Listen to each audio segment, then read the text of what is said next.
Hello, everyone, and welcome back to the Rundown, where we talk about 2A news and conservative views. I will be your host today, Craig DeLuz, coming at you from the West Coast, the left coast, behind the Iron Curtain, otherwise known as the Sierras. But as we all know, I do not do this program by myself. Well, normally I don't, but once again, Mike is out earning that dollar bill, y'all. So it's got me here with you on this fine hump day. Mike. What day is it, Mike? It's hump day. Hump day! It's hump day. Hump day!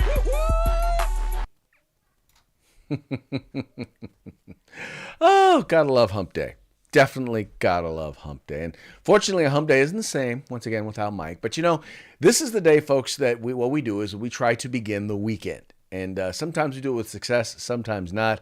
But the fun is all in the trying. Well, Mike, once again, out there earning that dollar bill, y'all, clearly has not begun the weekend yet. So, Mike, this one's for you, buddy. We will have a good time. We'll try to have a good time in your absence. In order to do that, first thing we got to do is we got to start off by thanking our sponsors. And that would be, let's see, we'll start off here with Hitman Industries. That's hitmanindustries.net. If you're looking for a rifle length or pistol length barrel, hey, they're the folks to go to. If you've bought an AR in the last 5 years, there's a good chance you already have one of their barrels. So why stop there? Why not purchase more? Or, you can do a new build, or you can actually, re-barrel your current rifle. Whatever you decide to do, check them out there at hitmanindustries.net. Then there's the California Republican Assembly. Ronald Reagan referred to them as the conscience of the Republican Party, helping to elect conservatives from school board all the way up to President of the United States. It is the fastest growing and largest conservative grassroots organization in the state of California. Please check them out. Be a part of California's future today. Visit them at cragop.org. Then we've got the folks over at Hog Holsters. That's hogholsters.com. Get your concealed carry inside the waistband holster today. Just go to hogholsters.com. All you got to do is use that discount code, The Rundown, all caps, no spaces, and get your discount today. And finally, we have our good friends over at that was real easy for me to say, wasn't it? We've got our good friends over at uscombatgear.com. That's uscombatgear.com. It's the place to go. If you're looking for any sort of outdoor gear or tactical gear, if you're looking for headgear, helmets, if you're looking for backpacks, if you're looking for gloves, if you're looking for shoes, tactical pants, you name it, they have it there, and they'll have it at great prices, veteran owned and operated. Please check them out today, uscombatgear.com. All right, I guess everyone right now is talking, everyone is pretty much talking State of the Union address. And that's what I kind of wanted to hit on today. Because as I watched it, it was a little bit more like the State of Fantasyland. I mean, the number of either key issues that were not discussed by the president last night, or that were completely and utterly misrepresented by the president last night were numerous. It was over an hour-long speech, and in this, he wasted absolutely no time going into and beating up, let me clarify. He did start off trying to be nice and conciliatory. He congratulated Kevin McCarthy for becoming the new speaker. Of course, at the same time, he then turned right around and gave a shout out to Nancy. But it was sickening, the number of things that he was talking about, the number of things that he was lying about. First and foremost amongst that had to do with, some of the things that he said regarding the economy. And I thought it was interesting that even The Hill had to fact check some of his claims relating to the economy. Like, for example, one of the things he lied about was the deficit. Now, on the deficit, he said that he had cut the deficit more than any other president. He cut the deficit $1.7 trillion. He talked about the reduction in the deficit. What he failed to point out was that the deficit that he cut was from his own spending. The spending that was before that was from Donald Trump. And basically, it was a lot of money that went out to help address the issue of COVID-19 spending, relief checks, stuff like that. But since then, he proceeded to spend more money than any of his predecessors. Period. Point blank. There's absolutely no mistaking that he was the cause of massive deficits. And then he decided to tout that he reduced it. But what was also funny about that was that he didn't reduce it as much as he could have, because once again, he followed that up, whatever cutting he did, he followed up with increased spending. So he wound up actually spending about $800 billion more than he probably should have, or than he probably really had to. He could have cut spending even more, but once again, chose not to. The other thing that he lied about had to do with jobs, and he took credit for adding 12 million jobs. Now, you know this because we've talked about this before. There were a lot of people who lost jobs because of inflation. I mean, not because of government shutting businesses down during COVID. Now, it wasn't largely Republican companies or Republican governors who were shutting down those businesses. It was Democratic governments. It's places like California and New York and Michigan, states controlled by Democrats who decided that they were going to shut down, cause thousands of people to lose their business, cause hundreds, if not thousands, if not millions of people to lose their jobs as a result. They shut it all down. So the fact that once COVID was over, and despite what he says, the COVID. Despite the fact that his emergency powers from COVID are not going to end until May, COVID's been over. But when COVID went over, people went back to work. You don't get to take credit for all those jobs. In fact, the number of jobs that he created was less than 10% of that number, right? Probably closer to 1 million job increase that he could actually, and quite frankly, not even really him, but were actually added to the economy. Were added to the economy during his administration. So there you go. There is that. Then let's talk about inflation and rising costs. He had the nerve to say that inflation was already up, that it was already high, that gas prices were already high when he took office. Now, I can flat out tell you right now that is a bold-faced lie. Gases in California were around $2, maybe $2.30, somewhere around there. A year after he took office, now, let's say a year.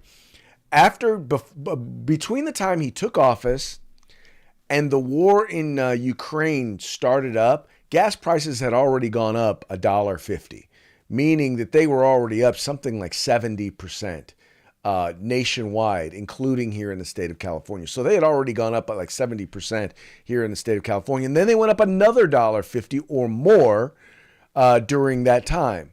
During that time that he blames on inflation, or he blames it on the war. Now we're looking at, he's talking about, gas prices went down. Yeah, they went down a couple of months ago, but guess what? They're right back up. They're up over $4, or like $4.20 something here in the state of California. And that's in areas where it's cheap. At one point, gases were up around $7. So $4 doesn't sound nearly that bad. But anyway, the point that I'm making here, folks, is that he is flat out lying about the economy. He's flat out lying about his role in the economy and the things, once again, that he did. But then again, do we really expect less from Joe Biden? Do we really expect him not to be a lying piece of feces? No, we do. But we knew the number one thing he was going to do was he was going to try and take credit for the economy, and we know he doesn't deserve that credit. Now, he got heckled in part for that, right? He got heckled for that, and then you have Jeffries. Now, when I say heckled, here's actually what happened. By the way, I'll show you the thing here because I want you to see this. It was over at the Daily Beast. They say Jeffries, this is the Democrat, the new leader, the minority leader there in the House. He said that they are unfit to serve. Now, mind you, keep in mind, Nancy Pelosi tore up Donald Trump's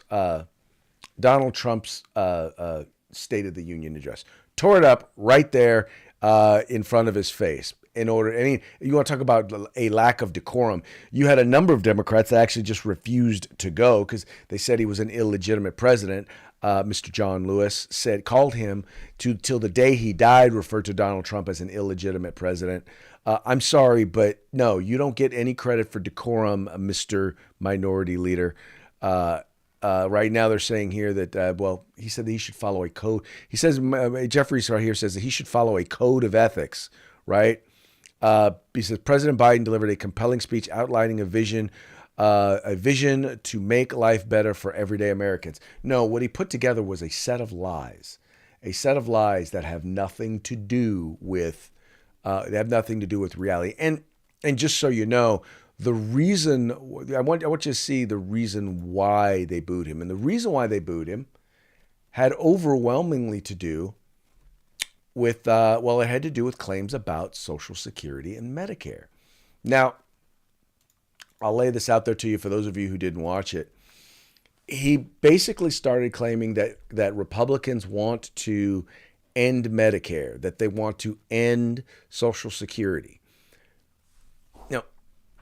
Anybody who watches the news, anybody who pays any attention to the news has seen Kevin McCarthy. He's been on every outlet, every news channel, every radio show that would have him on, and he has made it very, very clear. Social Security and Medicare are off the table. They are not going to be cut. They are not a bargaining chip. They are not a bargaining tool. Now, we'll talk about if that's a good or a bad thing. But the point of it was that the president was lying. And he was lying on Republicans. And so Republicans decided to say, hey, no, lie. You are a liar. BS. That is BS. And, we get this all the time as conservatives. Whenever you have the left has the microphone, they don't share the microphone. They feel like because they have the microphone, it gives them a license to lie. And in this particular case, there were enough people there who were like, no, we are not going to allow you to get away with that lie. Now, the president did say, if any of you doubt it, contact my office and I'll send you a copy of the proposal. And I called the White House. I still don't have a copy of the proposal. I've emailed the White House. I still don't have a copy of the proposal. You'd think if he was going to make a promise like that, he would. Now, the proposal was, and here's basically what it was. Last year, Rick Scott, who is from the state, he's a senator from the state of Florida, did put out a plan outlining a number of things as he was trying to seek eventually the speakership or the leadership of the Republican Senate caucus. He outlined a number of things, and one of the proposals that he had was a sunset on all government programs, a 5-year sunset. That's the sunset that they're talking about. Now, he did not specifically mention Social Security or Medicare as a part of that sunset. So to say that that's what he was talking about is disingenuous. There has been talk about the fact that in a relatively short period of time, and when I say a short period of time, we're talking within the next 12 to 15 years, unless something is done, both Medicare and Social Security are going to be in danger of being insolvent. Now, if we do absolutely nothing, they will go insolvent. Other than taking a look at how we handle that, the only other way, and how we handle benefits, like when you get it or anything like that, at what age you get it, and all of that stuff, unless we take a look at that and adjust some of that, what Republicans have been saying is the only other way in which to address the insolvency are massive tax increases. And those massive tax increases are going to be on those who are currently working. Right? There you go. I mean, it's really not that hard to figure out. And that's what Republicans have said. Now, mind you, Republicans and Democrats alike agree that something has to be done. Democrats simply want massive tax increases. Republicans want to see some sort of an adjustment. Maybe some of the costs can be absorbed if there are cuts in other areas. But to say we're not going to talk about any cuts and debate any cuts whatsoever, and that's what the president has said. He's flat out said, I'm not coming to the negotiating table at all, and we're not taking a look at how we're going to address Social Security at all. Well, guess what? He is setting Social Security up to fail. And I think anyone who's reasonably and rationally minded will kind of agree that that is in fact the case. But then again, that's all part of the lies, the sycophantish lies that the president gets away with. Another area where the president gets away with these kind of, once again, I'll call them sycophantish lies, has to do with guns. That's right. Biden did talk guns during the State of the Union. He talked policing and guns. And the interesting thing about his whole conversation relating to it is, number one, he didn't talk at all about the drastic increase in crime in the United States. Said absolutely nothing about it. He did bring up the issue of police use of force. But in that, he did not mention that his fellow Democrats failed to pass any sort of reform. Matter of fact, Democrats were in control of both houses of the legislature, and they could not pass a thing. Republicans, via Tim Scott, put forth a plan that would have made things like the chokehold illegal. It would have made it. So that there would be a database.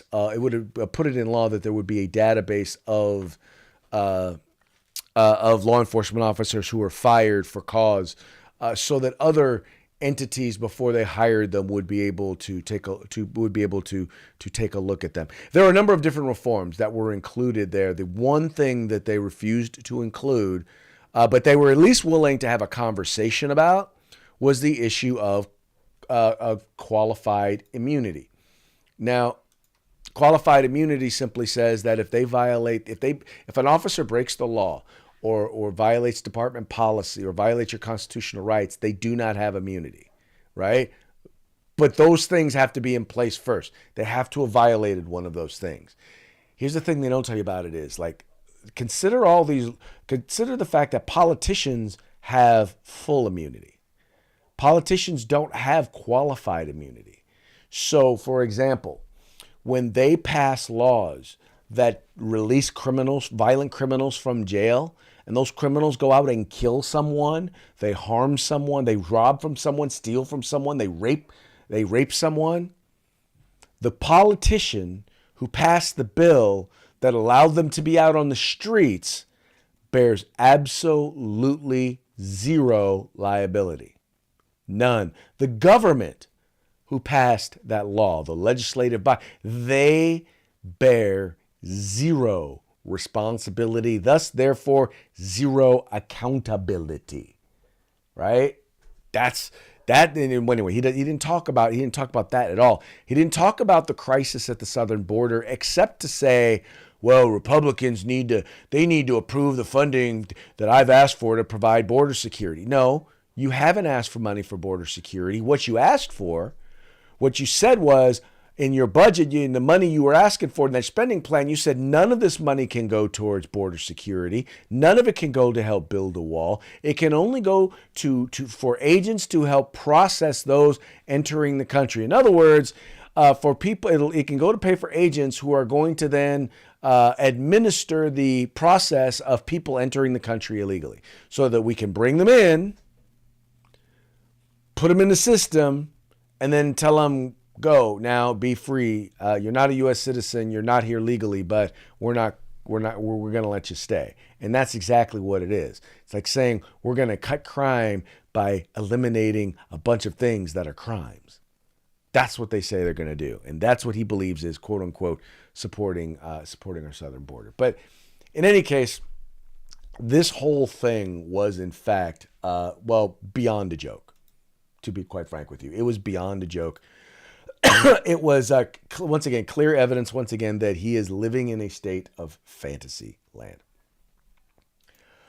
And that, folks, will then take us to our parting shots, brought to you by Hog Holsters. That's hogholsters.com. Go and get your Hog Holster today. All you got to do is go there to hogholsters.com and make sure you use discount code TheRundown, all caps, no spaces. Get your holster today. All right, this first one, well, in honor of the State of the State of the Union. This one here, it's got a picture of Joe Biden. It says it's all about priorities. In the Democrats' 2023 State of the Union address, Biden spends as much time advocating LGBT and transgender rights as he did talking about China invading our airspace and studying how good or how bad we can detect objects they send over. Nothing about the border or fentanyl drug crisis. Now, I will say this. He did mention the fentanyl crisis. He talked about the number of people that were dying from fentanyl, but then at the same time, did not say anything about the fact that, yeah, almost 99% of the fentanyl in this country is coming through our southern border via those who are entering our country illegally, because he refuses to close the southern border.